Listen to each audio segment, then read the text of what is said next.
Hello everyone, today we are going to learn basic Ansys Spaceclaim tutorial, how to add dimensions to drawing. So as example, I will create a rectangle and use pull tools to convert into 3D. Now you can move these objects into drawing, click File, New, and I will use drawing sheet. So it will be automatically create for drawings in this sheet. And if you want to add a dimension, you can click this icon, dimension, and you can click on edge of the object to create the dimension.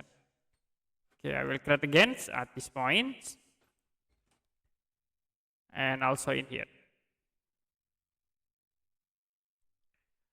Okay, that's it for basic Ansys Spaceclaim tutorial, how to add dimensions to drawing.